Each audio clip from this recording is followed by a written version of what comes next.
Picture the cool precision of a John Wick gun-fu sequence, except freeze the frame right before Keanu executes that slick, grappling transition. According to TreeStar mastermind Firas Zahabi, the iconic move is no Hollywood invention at all. It's the web guard, a technique he painstakingly developed on the Montreal mats. Zahabi insists he codified the maneuver down to specific grips, angles, and sweep options, teaching it first to his high-level stable and later showcasing it across seminars. Then, suddenly, he sees Keanu pulling the exact same move in the fourth John Wick movie. At first, Zahabi thinks it's a coincidence, until fans begin tagging him, pointing out frame-by-frame similarities, right down to the way Reeves scissors his legs. That's when the coach posts a fiery video, half jest, half genuine grievance. He begins with a playful jab, "I'm used to outsiders borrowing my ideas," but quickly turns serious, stressing that fighters rely on intellectual property the same way musicians rely on melodies. When a technique spreads without acknowledgement, the innovator loses not only credit, but also future seminar bookings and DVD sales. Zahabi hints that unnamed Hollywood fight choreographers attended his past workshops, possibly recording sessions for reference. What stings most is not just the omission of credit, but what Zahabi calls a missed moment for martial arts respect. Imagine Reeves in promotional interviews, name-dropping TreeStar, praising Zahabi's creativity and giving the gym a boost. Instead, the silence feels like erasure. Zahabi's Lebanese heritage adds another layer. He jokes that he expects mainstream culture to lift ideas from smaller communities, but from one Lebanese to another, he expected better from Reeves, who has paternal roots in Beirut. The rant goes viral, spawning memes of Zahabi in the Matrix, dodging royalties, and Keanu gliding away on a motorcycle made of unpaid invoices. Yet, beneath the humor is a deeper conversation about ownership in an era where moves can be captured, uploaded, and replicated overnight. Zahabi isn't suing, he's calling for recognition, maybe a cameo as a choreographer in the next franchise installment, and, as he bluntly phrased it, some masari, Lebanese slang for cash. Whether Reeves will respond is anyone's guess, but the accusation alone reminds fans that behind every stylish screen fight lies a web of real-world technicians whose livelihoods depend on proper shoutouts. They play around and the practice gets more and more intense until you see them going really, really hard. They're going live, you know? They're going really, really rough. But they were playing. They have a more playful attitude. Look at the Cubans. You ever see Cubans sparring? They're like 50 guys in a room. They're just touch. Half the MMA world still hasn't processed Ian Garry's smooth decision victory over Carlos Paredes, yet the Irish welterweight is already onto his next hustle. 4 days post-battle, still sporting a purplish smear across one foot, he fires up his Instagram cheerfully announcing that he's flying to Canada as the emergency backup for the welterweight title bout between Belal Muhammad and Jack Della Maddalena. The news flashes across timelines like a heist movie plot.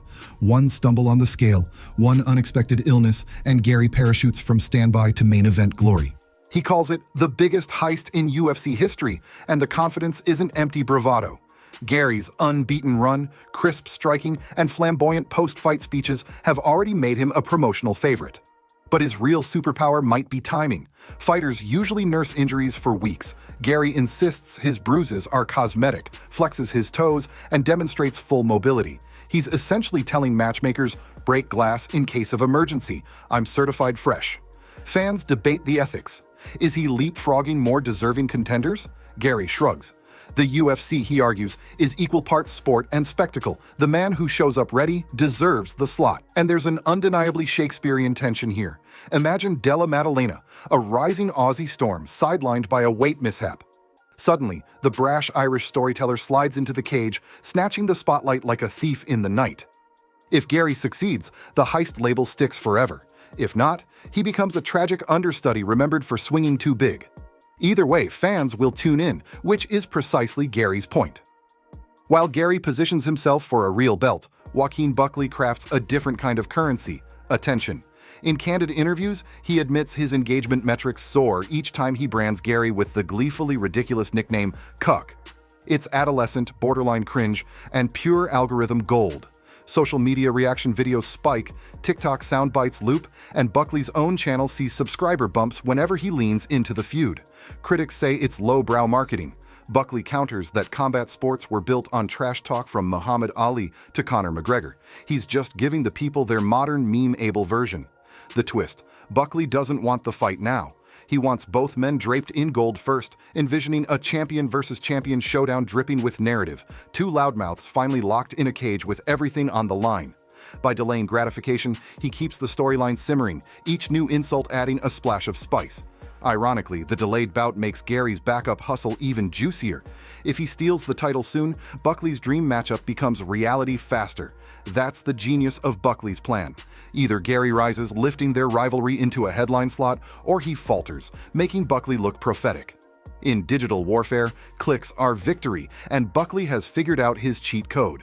Have been talking about his grappling and things like that, but which grappling, bro? Which grappling? Who he finish? Who he submit? Who? Like a Rampage, white belt?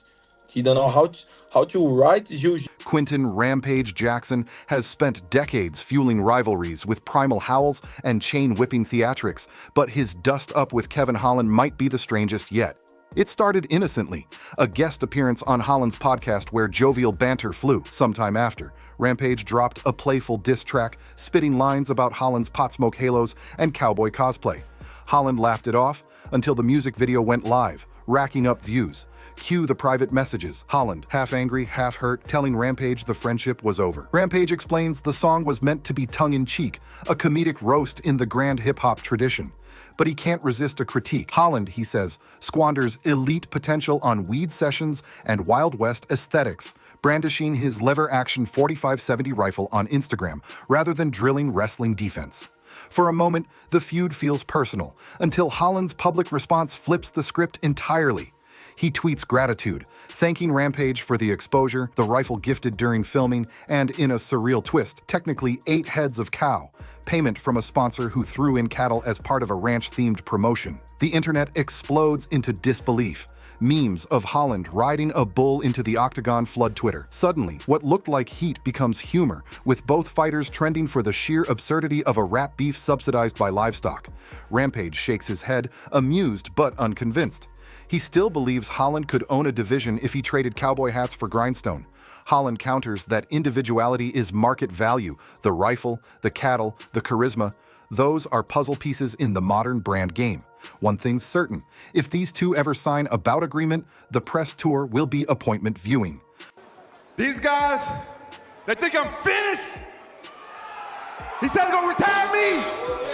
I took that personal.